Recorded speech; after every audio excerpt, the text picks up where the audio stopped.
Yes, good morning friends.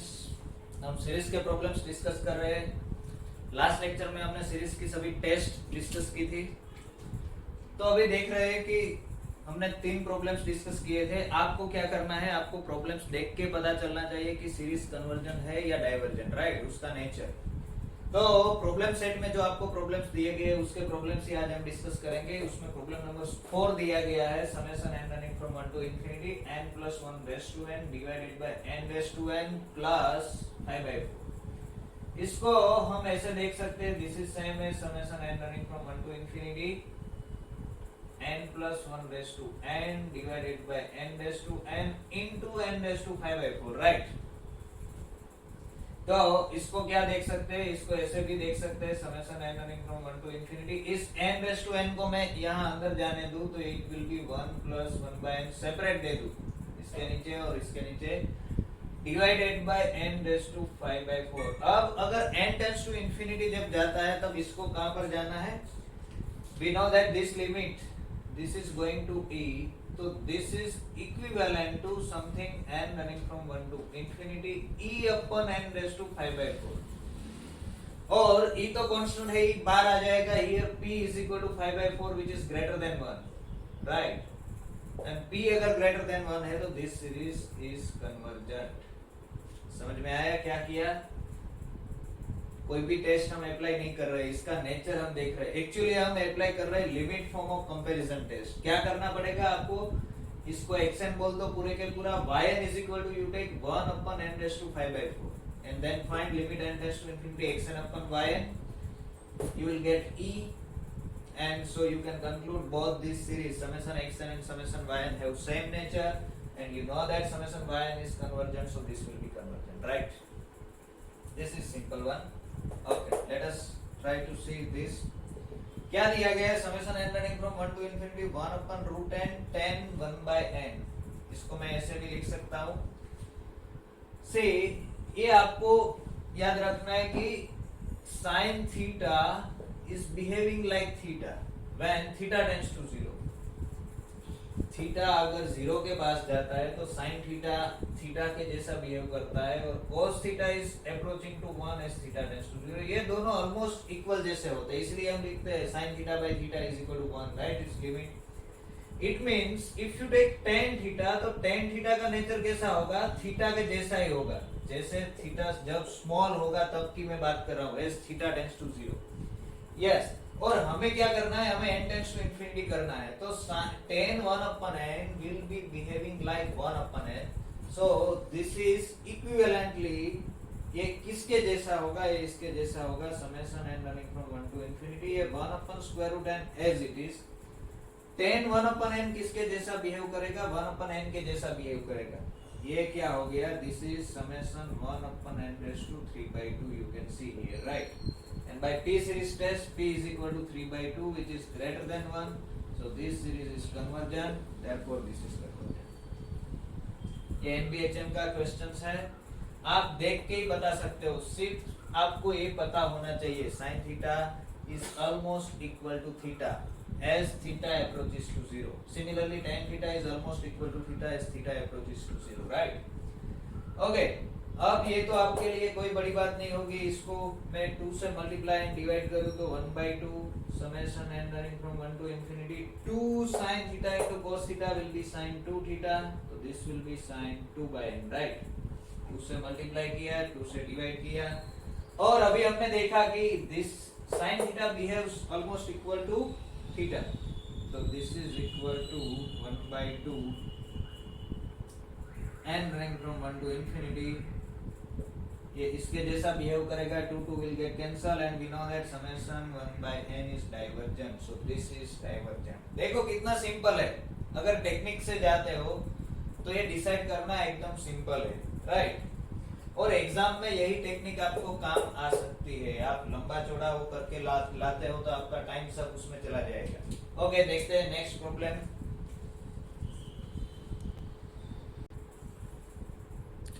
Yes, so problem number 7 में क्या दिया गया है, sin 1 upon n square, and we know that sin upon 1 upon n square, n tends to infinity करोगे तो sin theta is behaving like theta, तो this should be equivalently summation 1 upon n square n running from 1 to infinity. आपको क्या करना है, इसको xn बोलना है. Take yn is equal to 1 upon n square and you will get limit n tends to infinity xn upon yn will be 1. Limit form of comparison test, right? So this is convergent. Right? Okay. ये क्या है, sin n upon n square. तो आपको ऐसा लगेगा कि इसको ऐसे देखना है, this is equal to n upon n square, so it is divergent, right? But ऐसा नहीं है. क्यों ऐसा नहीं है? देखो दोनों में डिफरेंस है. यहाँ पर sin n है और मैंने क्या कहा था, हमने ऐसा जानते हैं कि sin theta is behaving equal to theta when as theta tends to 0 होना चाहिए. तब हम तो n tends to infinity ले रहे हैं, तो यहाँ पर थीटा जो है आपका इंफिनिटी पर जा रहा है, तब साइन थीटा जो है थीटा होना जरूरी नहीं है. तो इसको ऐसे नहीं देख सकते, तो ये गलती मत करना. अगर यहाँ पर साइन n है तो उसको n नहीं देख सकते, ठीक है? इसलिए मैंने ये एग्जांपल यहाँ पर रखा है कि sign n upon n square. तो इसमें क्या करेंगे, तो यहाँ पर साइन n दिया गया है, तो इसको कंपैरिजन टेस्ट से कंपेयर कर सकते हैं, या तो फिर sine n is a bounded function, right? And so we know that sin की जो वैल्यू है modulus of sin theta, it will be always less or equal 1, right? So sin n की जो कीमत है वो this will be always less or equal 1. So let me do this. This is less or equal 1 upon n square, right? This is true.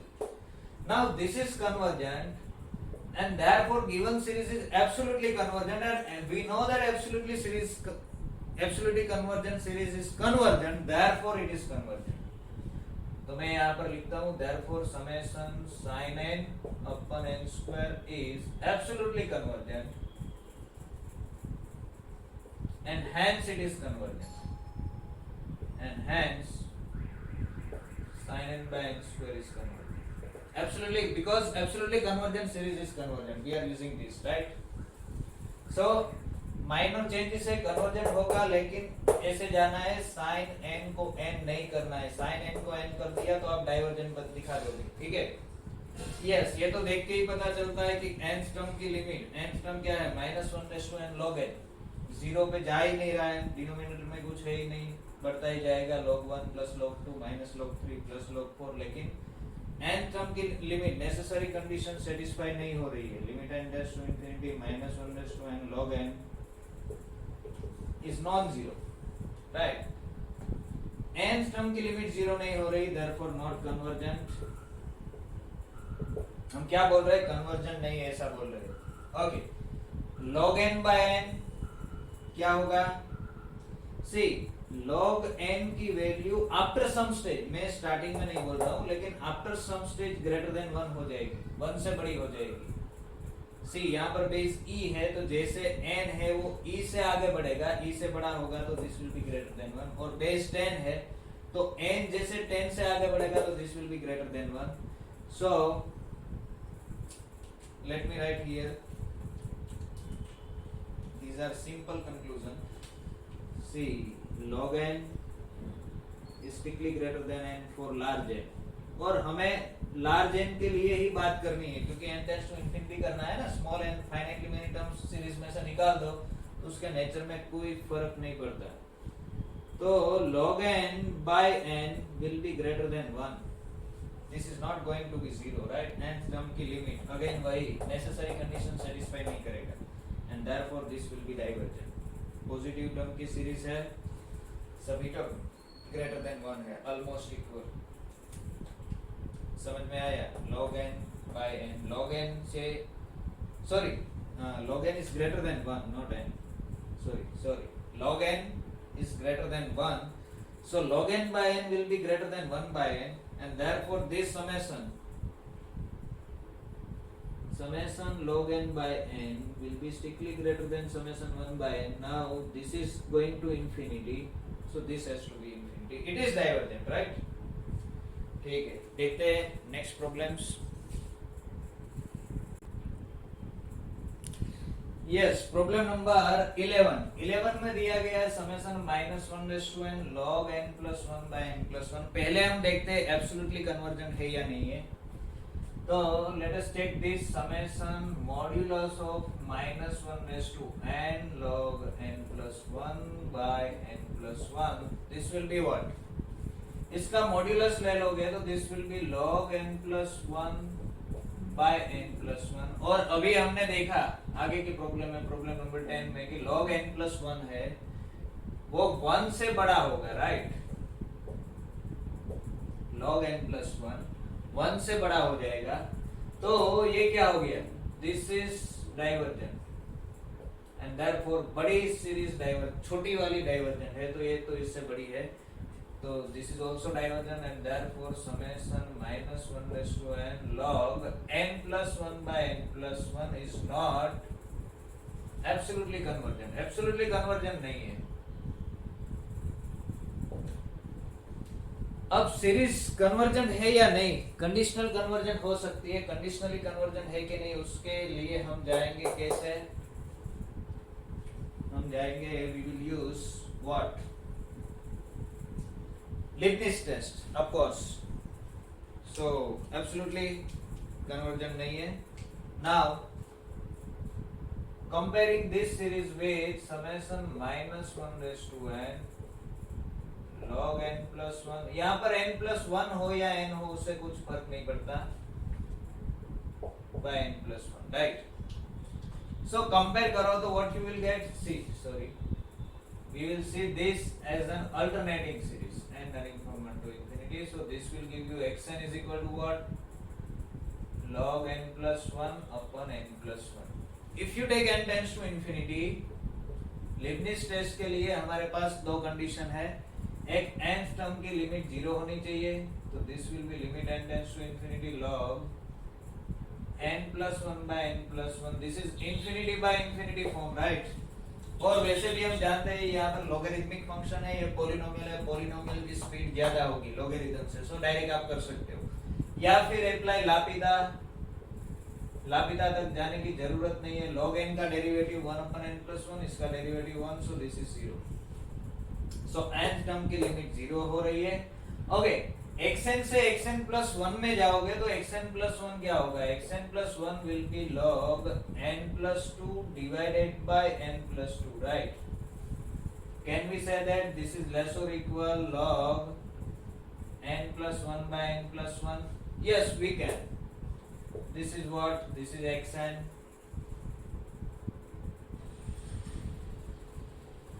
So it means xn is decreasing, and therefore by Leibniz test,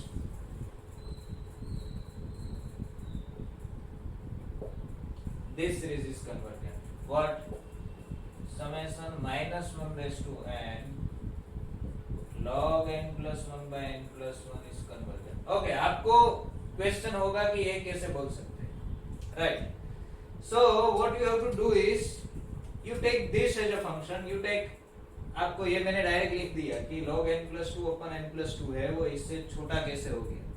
तो let me check whether this function, I am taking fx is equal to log x upon x. x में बड़ा ले रहा हूँ, 0 के आसपास नहीं ले रहा हूँ, n plus 1 है तो ये इसको कंटिन्यूअस डिफरेंशिएबल होने में प्रॉब्लम नहीं होगी. What will be f dash x? f dash x will be division rule लगेगा,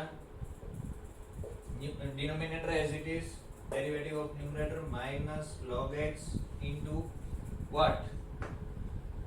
Derivative of x is 1 divided by x square. x will get cancelled. This is 1 minus log x upon x square.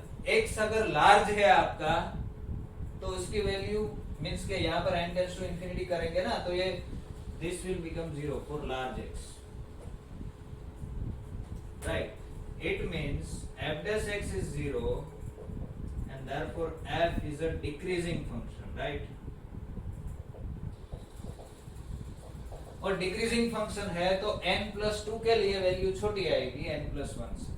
This is nothing but f of n plus 2, this is nothing but f of n plus 1. समझ में आ रहा है? मैंने direct लिख दिया कि xn plus 1 is less or equal xn, लेकिन ये यहाँ से आता है.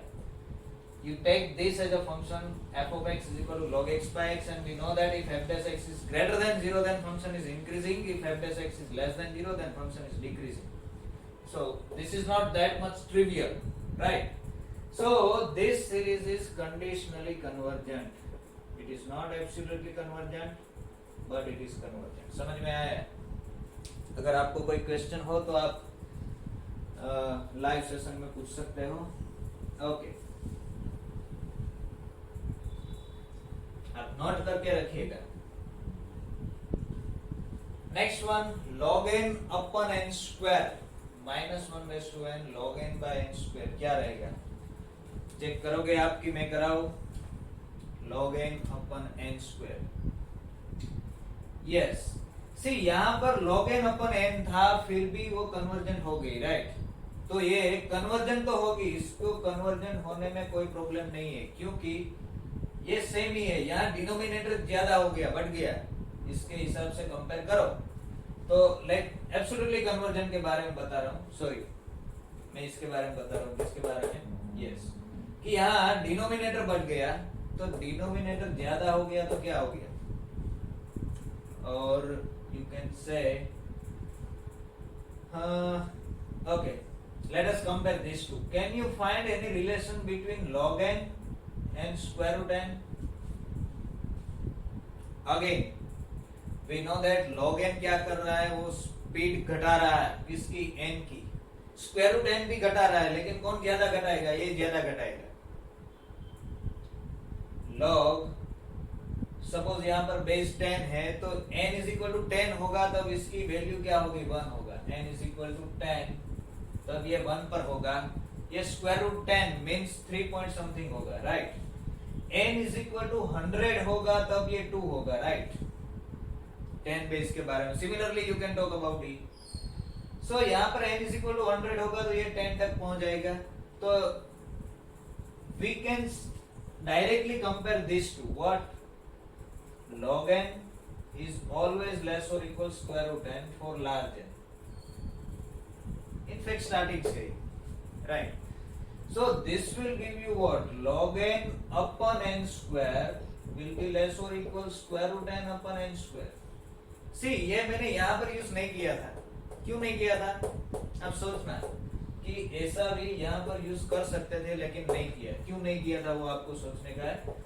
This will give you 1 upon n raised to 3 by 2, and therefore here p series p is equal to 3 by 2, and therefore log n by n square is less or equal 1 upon n raised to 3 by 2. This is convergent because p is equal to 3 by 2, which is greater than 1. और ये क्या है? ये तो इसका modulus है.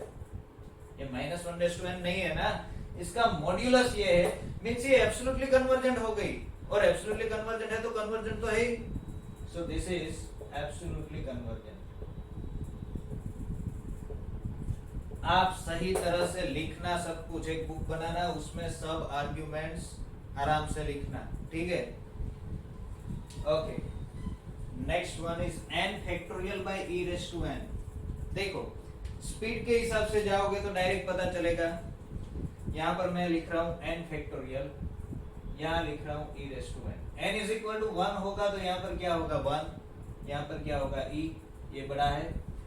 Okay, n is equal to 2 लोगे तो यहाँ पर 2 into 1 होगा. यहाँ जो टर्म थी उससे उसको मैंने 2 से मल्टीप्लाई किया. यहाँ पर क्या होगा? e स्क्वायर, राइट? यहाँ जो टर्म थी वो e से मल्टीप्लाई हुई. Okay, n is equal to 3 में क्या आएगा? 3 into 2 into 1. यहाँ पर 3 मल्टीप्लाई हो, e इज 2.71 समथिंग, राइट? यहाँ पर क्या होगा? e मल्टीप्लाई होगा, मे बी दिस. अब क्या होगा? यहाँ पर 4 मल्टीप्लाई होगा, 4 फैक्टोरियल, राइट? यहाँ पर क्या होगा? e ही मल्टीप्लाई होगा, यानी कि हर बार यहाँ पर जो मल्टीप्लाई होगा 5, 6, 7, 8, 9, 10, 11, 12 ऐसा बढ़ता जाएगा. यहाँ पर क्या होगा? यहाँ पर तो हर बार 2.71 ही मल्टीप्लाई होगा, हर बार e मल्टीप्लाई होता जाएगा, राइट? e रेज़ टू 9 से e रेज़ टू 10 में जाओगे तो एक ही ज्यादा मल्टीप्लाई होगा. e रेज़ टू 10 से e रेज़ टू 11 में जाओगे तो 2.71. e रेज़ टू 99 से e रेज़ टू 100 में जाओगे तो क्या होगा? 2.71 मल्टीप्लाई होगा. जबकि यहाँ पर 99 फैक्टोरियल से 100 फैक्टोरियल में जाओगे तो 100 मल्टीप्लाई होगा. मींस ये यहाँ पर जो हो रहा है बड़ा मल्टीप्लाई हो रहा है.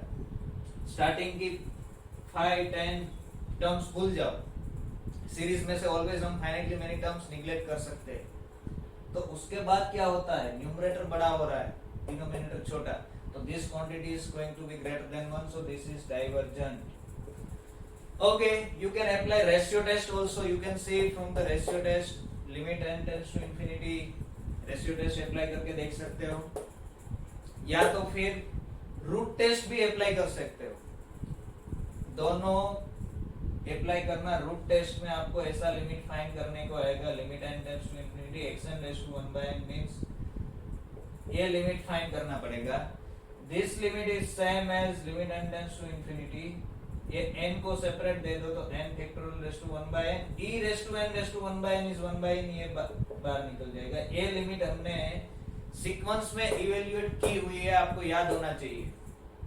और यहाँ पर हमने वही यूज किया है, कौन सा थ्योरम, ये थ्योरम यूज किया है, limit n tends to infinity xn raise to 1 by n is same as limit n tends to infinity xn plus 1 by xn। ये रेशियो टेस्ट और रूट टेस्ट, ये रिजल्ट अप्लाई किया हुआ है, आपको याद होना चाहिए, ना ही याद हो तो वो लेक्चर देख लेना सीक्वेंस का, ठीक है। तो दिस इज डाइवर्जेंट, और एग्जाम में आपको ऐसे ही जाना है, हर बार कैलकुलेट करने बैठोगे तो टाइम कंज्यूम हो जाएगा, राइट। यहाँ पर क्या होगा, n square into 2 raise to minus n है, तो you can compare n square into 2 raise to minus n। 2 raise to minus n क्या है, मैं इसको ऐसे लिख सकता हूँ कि this divided by 2 raise to n, तो न्यूमरेटर है n स्क्वायर, यहाँ पर है 2 रेज़ टू n। यहाँ पर क्या होगा, 1 रखोगे, यहाँ पर 2 आएगा, n इज इक्वल टू 1। 1 से 2 में जाओगे तो यहाँ 2 मल्टीप्लाई होगा, 2 स्क्वायर होगा, यहाँ पर क्या होगा 2 स्क्वायर, देखो ये बड़ा था, ये दोनों इक्वल होगी।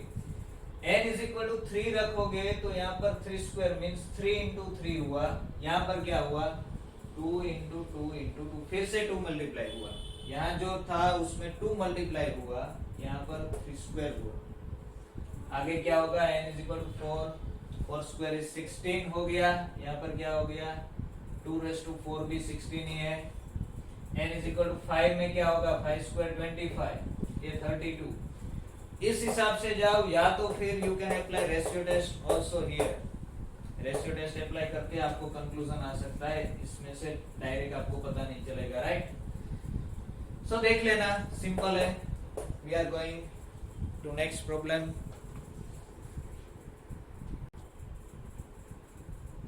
यस, नेक्स्ट प्रॉब्लम नंबर 15 है, ये जो 14 में दिया गया उससे रिवर्स है। यहाँ पर क्या है, summation 2 raise to n upon n square, तो जाहिर है कि 14 में अगर कन्वर्जेंट आएगा तो ये डाइवर्जेंट आएगा, 14 में अगर डाइवर्जेंट आया होता तो ये कन्वर्जेंट आएगा। You can apply ratio test and you can check. ये हमने देखा है summation 1 upon n log n, n के पास log n रखो तो कोई फर्क नहीं पड़ता, दिस इज डाइवर्जेंट। ये समेशन 1 अपन n जैसा ही बिहेव करेगा।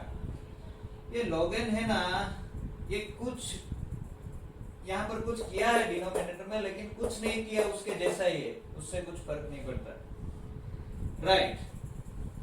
तो ये भी आप देख सकते हो, ये क्या है n log समथिंग, यहाँ तो log n से मल्टीप्लाई हो रहा था, means log 1 log 2 log 3 log 4 log 5 log 6 denominator में ऐसा हो रहा था। यहाँ पर तो log 2 से ज्यादा होगा ही नहीं, क्योंकि 1 प्लस 1 बाय मैक्सिमम log 2 होगा, बाकी तो log 2 से छोटा रहेगा, राइट। तो इससे भी कोई इफेक्ट नहीं होने वाला। या तो फिर इसको xn बोल दो, तो if you take limit n tends to infinity xn, this will be what, this is limit n tends to infinity 1 upon log, इसको मैं ऐसे लिखूंगा, ये जो n है इसको ऊपर जाने देता हूँ, right. And we know that this limit is e, so this is 1 upon log e, that is 1, which is not tending to 0, right। ये इसकी लिमिट 0 पर नहीं जा रही, so this cannot be convergent, this has to be divergent। absolute convergent का तो question ही नहीं है, because this is a series of positive term, this is a series of positive term। yes, इस तरफ का अगर आए तो इसमें क्या करना है, either you can use ratio test और Rape's test।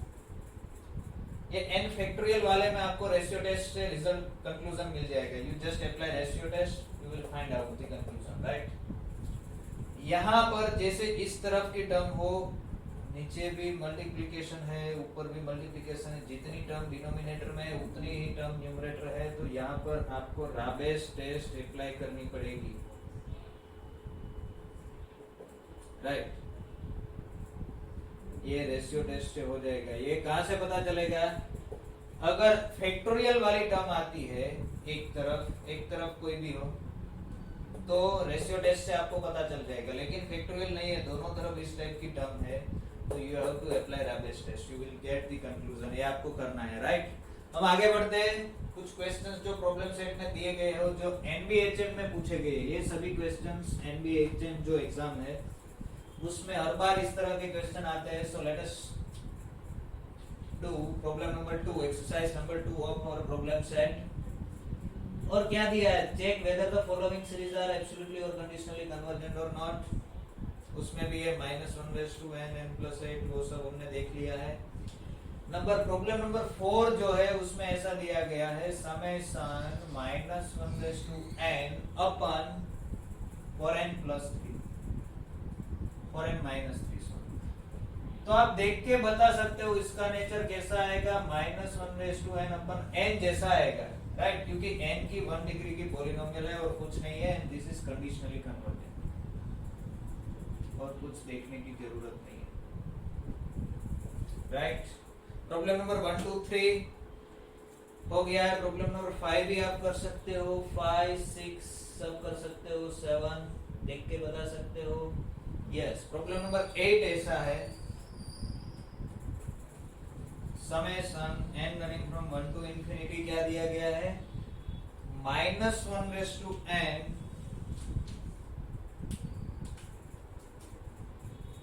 -1/n 1/n sin 1/n, and we know that as n tends to infinity sin 1/n is behaving like 1/n, तो this should be equal to, equivalently ये series किसके जैसी होनी चाहिए, -1/n/n square, क्योंकि ये 1/n है ना, ये 1/n जैसे sin 1/n है ना, वो 1/n जैसा बिहेव करेगा, 1/n into 1/n 1/n square, and this is absolutely convergent, right, because इसका मॉड्यूलस ले लोगे तो you will get 1/n square which is convergent, yes।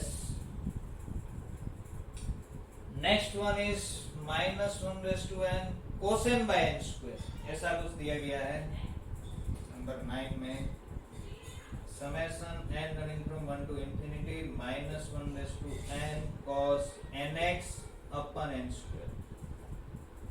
Simple है, कुछ भी नहीं, इसका मॉड्यूलस ले लो, दिस विल बी लेस और इक्वल 1/n square, क्योंकि cos की वैल्यू तो इन बिटवीन प्लस और -1 के बीच में ही होगी, यस। cos nx है, वो nx जैसा बिहेव नहीं करेगा, and this is convergent, so this is absolutely convergent, right।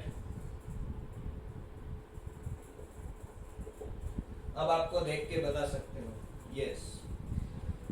Next one is कुछ ऐसा दिया गया है, 1/n⁻1 + 1/n, this is interesting. कितने नंबर है, 9 10 11 एंड 12 नंबर, 12 नंबर में दिया गया है व्हाट, समेशन 1/n⁻n + 1/n। अब देखो n प्लस कोई कांस्टेंट नहीं है, this is not a p series, right, n + 1/n है, सॉरी 1 + 1/n, n + 1/n है तो कोई कुछ देखने की जरूरत नहीं है, 1 + 1/n। सी 1 प्लस समथिंग है, लेकिन ये जो समथिंग है ये p सीरीज नहीं है, ये हर बार n के साथ छोटा होता जाएगा। इसको आप ऐसे भी लिख सकते हो, this is equal to summation 1/n into n⁻1/n। Now tell me the conclusion, क्या होगा, ये आपको ट्राई करना है, right, we will discuss it. Interesting question है, आप ट्राई करना, क्या सॉल्यूशन, कौन सी टेस्ट अप्लाई करोगे, कौन सा कंपैरिजन अप्लाई करोगे, डायरेक्टली आप नहीं बता सकते हो, right. Interesting question, yes. Next one is also same, number 13। ऐसा कुछ दिया गया है, summation what n + 1 n + 2 and so on up to n plus n divided by n raised to n, divided by n raised to n। क्या करोगे, exercise में try करना चाहोगे, इतने सारे एग्जांपल्स किए तो ये मैं आपके लिए छोड़ रहा हूँ, जस्ट राइट, अप्लाई, कौन सी टेस्ट अप्लाई करोगे, कैसे करोगे, ना हो तो हम we will discuss it. Yes, okay.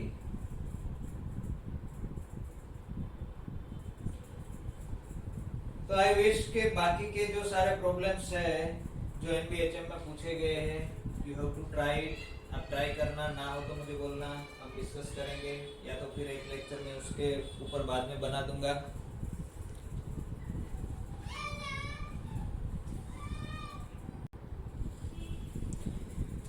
Yes, ये दोनों आपको ट्राई करना। We are going to see next problem, that is number 15। ऐसा दिया गया समेशन अंडर रूट, क्या दिया गया है, it is 2n cube plus 3 under root 2n cube plus 3 upon 5n cube plus 1। देखो ही पता चलेगा, n क्यूब वाली पॉलिनोमियल, n क्यूब वाली पॉलिनोमियल दोनों एक दूसरे का इफेक्ट कैंसिल कर देगी। Effect limit n tends to infinity लोगे तो n क्यूब नीचे से कॉमन आ जाएगा, you will get under root 2/5। This will be equivalently summation root 2/5, this is divergent. इसकी nth टर्म की लिमिट 0 पर नहीं जा रही, राइट? ओके, नेक्स्ट जो 16 है वो हमने डिस्कस कर लिया है। Problem number 17, interesting question.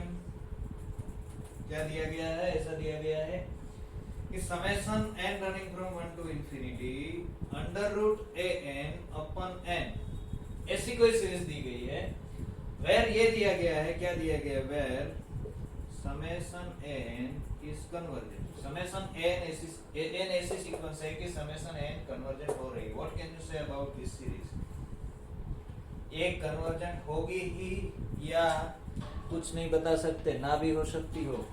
तो देखो, पहले आप ये सोचना, सॉल्यूशन मत देखना, वीडियो थोड़ी देर पॉज कर देना, बाद में सॉल्यूशन देखना। सी समेशन n कन्वर्जेंट है, सी तो मैं इसको लेना चाहूंगा कि summation 1 upon n raise to से समथिंग p होगा, where p is strictly greater than n, इस टाइप की होगी, तो n will be what 1 upon n raise to p, राइट? In this case square root n कैसी होगी, square root n will be 1 upon n raise to p/2 where p is greater than 1 है।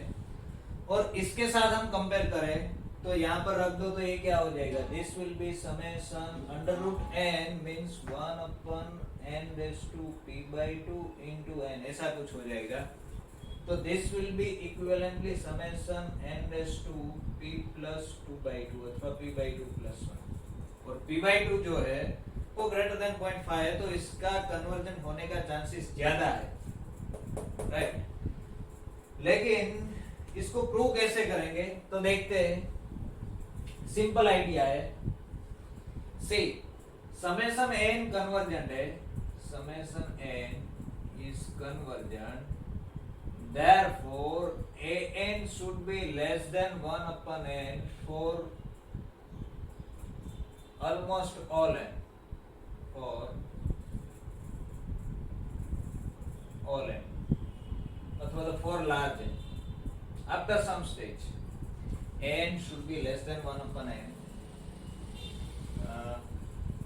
except for finitely many n's, मैं ऐसा लिख रहा हूँ, finitely many n।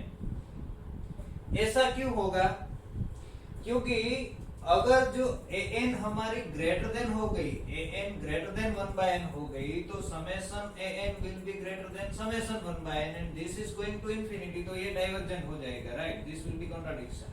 मैं यहाँ पर लिख रहा हूँ बिकॉज इफ नॉट, अगर ऐसा नहीं है तो क्या होगा, then an will be greater than 1/n for infinitely many n's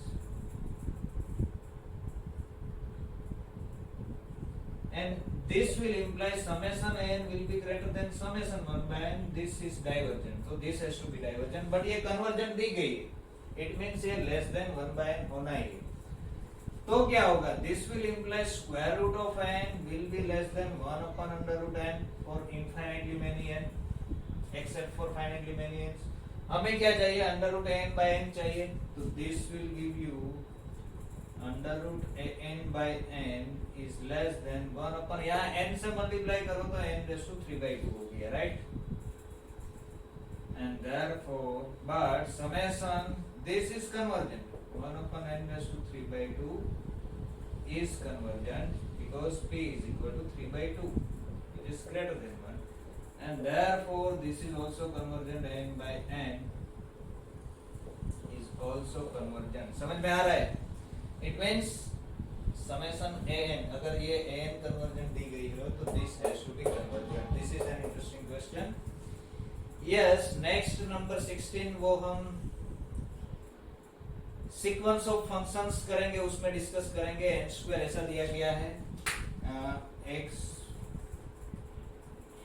summation n running from 1 to infinity. अभी भी डिस्कस कर सकते हैं, लेकिन तब ज्यादा सूटेबल रहेगा. n square into x into 1 minus x square raise to n. ये कन्वर्जेंट है या नहीं है? x is in between 0 and 1.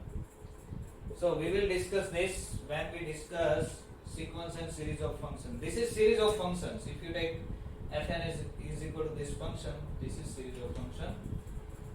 और आप डायरेक्टली भी देख सकते हो, अगर सीरीज ऑफ फंक्शन में नहीं जाना है तो ये x तो कांस्टेंट है, इसको बाहर निकाल लो, n से इंडिपेंडेंट है. या ये क्या है? ये n की पॉलिनोमियल है, n स्क्वायर. ये क्या है? n का एक्सपोनेंशियल फंक्शन है. एक्सपोनेंशियल फंक्शंस की स्पीड ज्यादा होगी. और x is in between 0 and 1 है, तो ये भी 1 करता छोटा है. 1 करता छोटा है means this will go to 0, this will go to infinity. इसकी स्पीड ज्यादा होगी क्योंकि एक्सपोनेंशियल है. मींस ये 0 की ओर जाने का ट्राई करेगा, तो this has to be convergent. समझ में आया? फिर से मैं बता रहा हूँ, x को मैंने बाहर निकाल लिया. ये क्या है? This is polynomial of n. If you take n tends to infinity, this will go to infinity. ये क्या है? 1. x is a fixed number less than 1, so 1 minus x square. This quantity is less than 1. इसको मैं r बोल दूं, r raised to n की तरह देखो, तो this is r raised to n, where what is r?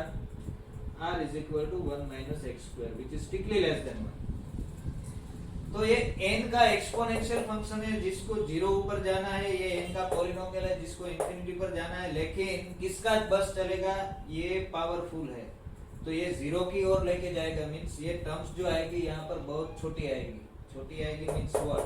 Means this will be convergent, right? Okay, next देखते हैं नंबर 19. ऐसा दिया गया है,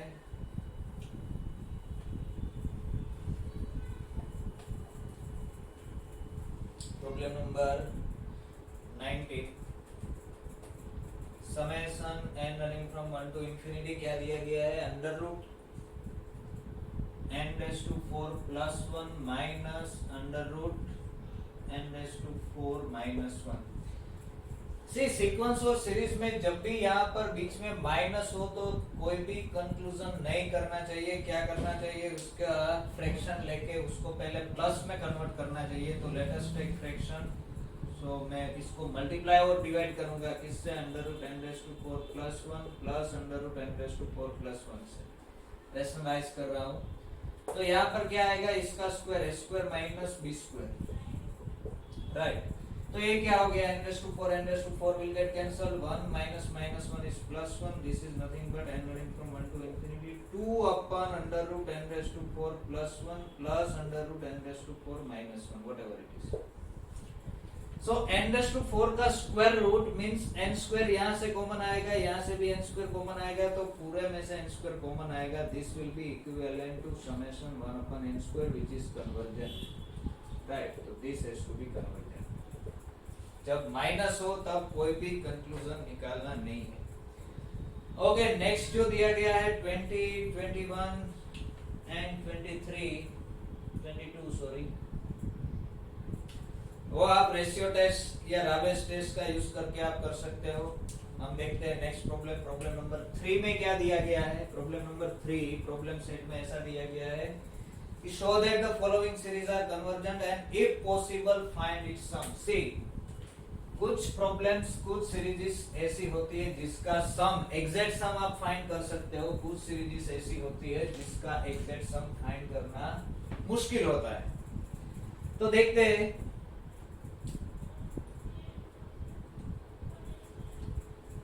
सो मैं जस्ट एग्जांपल देना चाहूंगा। For example suppose you are given this 1/n into n plus 1, इस तरफ की आपको अगर सीरीज दी गई है और इसका एग्जैक्ट सम फाइंड करना है तो कैसे करेंगे, n running from 1 to infinity। तो मैं इसको ऐसे लिखूंगा, here summation n running from 1 to infinity,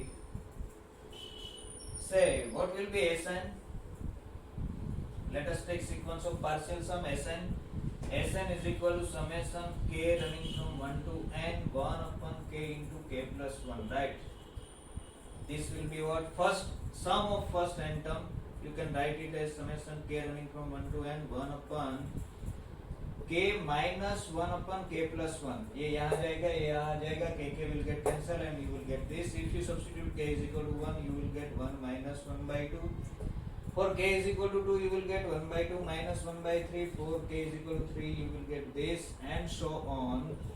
1/n minus 1/n plus 1. These two will get cancelled. ये हम क्या ले रहे हैं, सीक्वेंस ऑफ पार्शियल सम्स ले रहे हैं और वो क्या आ रहा है 1 minus 1/n plus 1. This is Sn, and therefore limit n tends to infinity Sn. This is what, limit n tends to infinity 1 minus 1/n plus 1, and this is 1, right? And this is nothing but summation 1/n into n plus 1, and then from 1 to infinity this is 1. So अगर ऐसा दिया गया है तो इसका सम exact सम 1 आएगा। Suppose ऐसा दिया गया है, you can generalize this thing, summation n running from 1 to infinity से 1/n n plus 1 and n plus 2 दिया गया। तो मैं here Sn क्या होगा, here Sn will be summation k running from 1 to n, sequence of partial sum की बात करते हैं, n plus 1 n plus 2, ये क्या होगा, मैं इसको ऐसे लिखना चाहूंगा k running from 1 to n s n plus 2 minus n, पहला और लास्ट वाला दोनों का डिफरेंस के फॉर्म में लिख रहा हूँ। ये क्या हो गया, देखो summation k running from 1 to n, इसके डिनोमिनेटर में ये दे दो n plus 2 cancel, you will get n into n plus 1 minus n cancel, you will get n plus 1 into n plus 2। ये सीक्वेंस ऑफ पार्शियल सम आई। मैं इसको अगर लिखना चाहूँ तो ये कैसे टर्म्स आएगी, if you substitute n is equal to 1 के लिए you will get 1 into 2 minus 2 into 3 plus, if you substitute 2 you will get 2 into 3 minus 3 into 4, if you substitute 3 you will get 3 into 4 minus 4 into 5 and so on, last में you will get n, ये यही आएगा ना, k is equal to n के लिए यहाँ पर k आएगा, सॉरी k plus 1 और k plus 1, यहाँ पर k आएगा, सभी जगह k आएगा, not n, k is the variable।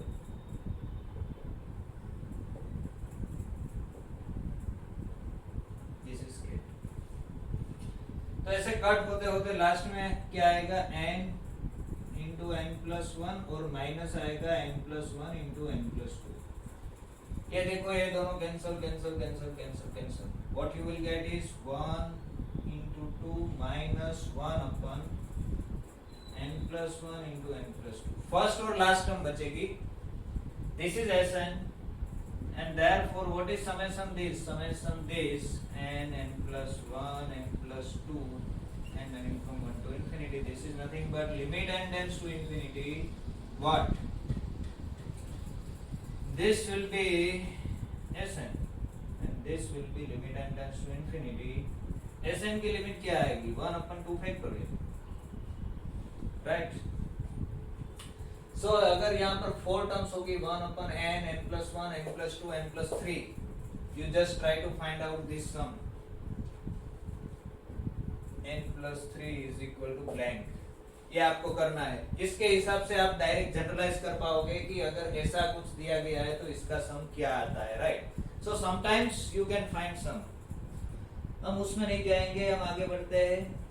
Yes, तो यहाँ तक के प्रॉब्लम्स हम रखते हैं। नेक्स्ट लेक्चर से हम जो प्रॉब्लम सेट के आगे के प्रॉब्लम्स है वो डिस्कस करेंगे।